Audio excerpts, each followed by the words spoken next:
Je fais la sauce copée à l'ivoirienne.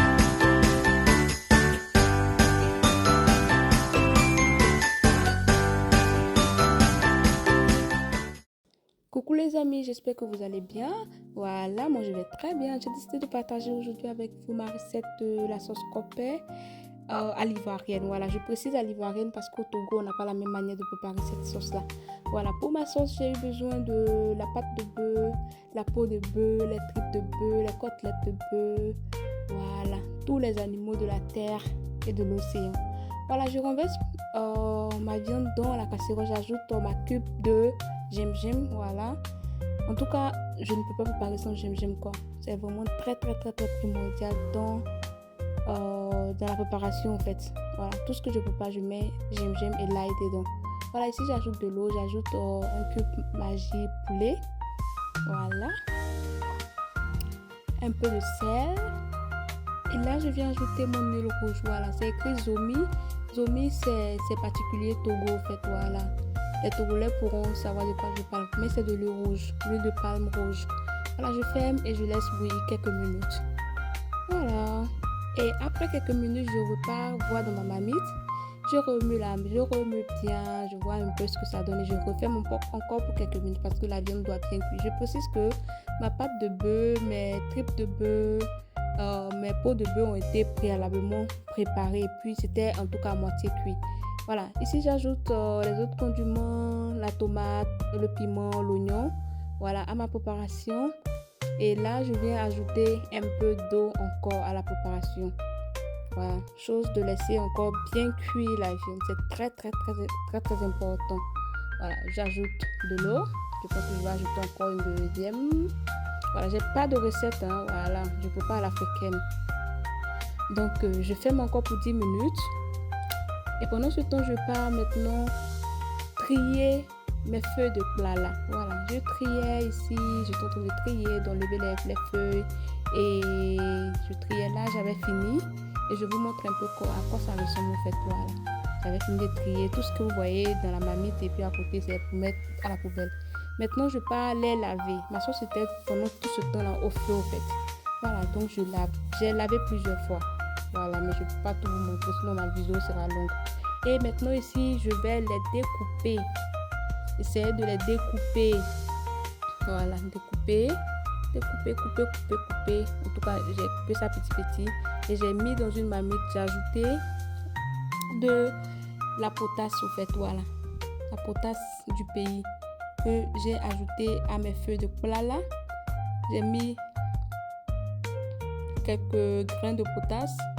Voilà, je vais ensuite ajouter de l'eau et mettre au feu. Voilà. Je vais ajouter de l'eau. Je pense maintenant que je vais ajouter de l'eau. Voilà. On ne met pas assez d'eau en fait.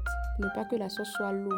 Parce qu'il faut regarder pour ne pas mettre trop d'eau dans le plat là. Sinon, la sauce au final sera trop l'eau. Donc, j'ai mis au feu. Ici, je suis en train de nettoyer mes crabes. Voilà. Je vous ai dit qu'il y avait tous les animaux de la mer, de la terre, de la forêt, partout, même du sol. Il y avait tout dedans. Donc, je suis en train de nettoyer les crabes. C'est très important de bien nettoyer les crabes. Voilà. Donc, ici, je suis en train de nettoyer. J'enlevais tous les piquants là. Tout ce qui peut blesser l'homme là, j'ai tout enlevé parce que c'est très important de bien nettoyer les crabes. Voilà. Bon, de passage, je vous informe que j'aime pas trop les crabes, mais dans la sauce copée, ça fait tellement bien que souvent, bon, c'est important d'avoir ça quoi. Donc, j'ai pris quelques crabes. J'ai mis maintenant, après avoir bien nettoyé, j'ai mis dans la sauce. Et là, j'ai commencé à taper mes feuilles de plat là qui sont en train de bien cuire. Cette partie est très importante. Voilà, je regardais ici dans ma sauce si tout allait bien, si les animaux s'entendaient bien dans la sauce. Et j'ai vu qu'en tout cas, ils s'entendaient bien, il n'y avait pas de problème. Ils étaient en harmonie parfaite. J'ai goûté et j'ai renversé mes plats là dans ce truc là et j'ai mis maintenant le gombo au feu. J'ai ajouté aussi la potasse, un peu d'eau parce qu'il faut faire attention à l'eau. Voilà, c'est pour ça que je vous dis que je ne peux pas à l'africaine parce que je ne peux pas avec mes yeux au fait. Voilà, je laisse bouillir, je regarde ma sauce. Voilà, je vois que mes condiments sont en train de bien cuire. Maintenant, je prends mes magnes au fait. Voilà. Mais vous savez qu'on ne peut pas préparer sans magne. Donc, j'ai nettoyé. Maintenant, j'ai enlevé tous mes condiments qui étaient cuits là. Les oignons, piments. Ici, je suis en train de chercher si j'avais encore piment au fait dans la sauce. Voilà. J'ai mis maintenant les magnes dans dans le mélange de viande là. Voilà. Et ici, je tente d'écraser les condiments. Écraser ça. J'ai bien écrasé. Après, j'ai ajouté un peu d'eau. Et j'ai ajouté ça dans ma sauce qui est en train de bouillir au feu. Voilà, j'ai ajouté encore un peu d'eau. Voilà. Maintenant, je vais le laisser cuire. Mais je vais ajouter encore un peu d'huile rouge en fait. Voilà. Et je vais fermer, laisser cuire. Voilà. Pendant ce temps, mon gombo était cuit et il fallait aussi que je tape le gombo. Cette étape est très primordiale. Donc, j'ai tapé. Il faut bien taper au fait le gombo. Si tu veux que ça tire. Maintenant, j'ajoute mon plat là que j'avais tapé là. Dans le gombo qui était au feu là. Bon, c'était plus au feu. Maintenant, je tape. Taper, voilà. Ici, il faut vraiment tapoter. Sinon, c'est pas bon. Si tu veux que ta sauce gombo tire bien. Voilà. Tu tapes bien. Quand j'ai fini de taper, j'ai laissé un peu se reposer. Ma sauce est en train de cuire parce que l'eau doit bien descendre en fait. Donc, je laisse encore au feu. Tant que l'eau ne descend pas, je ne mets pas. Et si j'ai dit, bon, je lave mes assiettes. Tu sais pas, hein. Moi, en tout cas, mes parents m'ont appris que quand tu cuisines, j'aime pas laver les assiettes. Mais quand je cuisine, je ne peux pas laisser la cuisine après avoir cuisiné sans avoir lavé les assiettes. Donc, pendant que je cuisine là, je lave mes assiettes.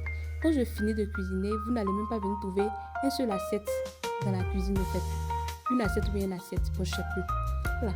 Donc, j'ai fini. J'ai vu que ici, là, ma sauce était bien descendue. Donc, j'ajoute le mélange de plat là et de gombo dans ma sauce.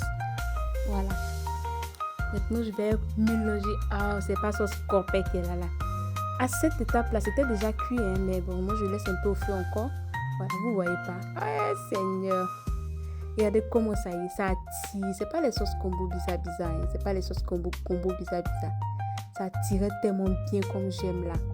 Donc, j'ai laissé crémuer un peu. J'ai laissé au feu. J'ai ajouté maintenant un peu d'aubergine et de piment. Voilà, voici un peu ce que ça donne. Oh, mon mari a trop de la chance. Oh, on peut faire ça. Voilà, et j'ai accompagné ma sauce de placali.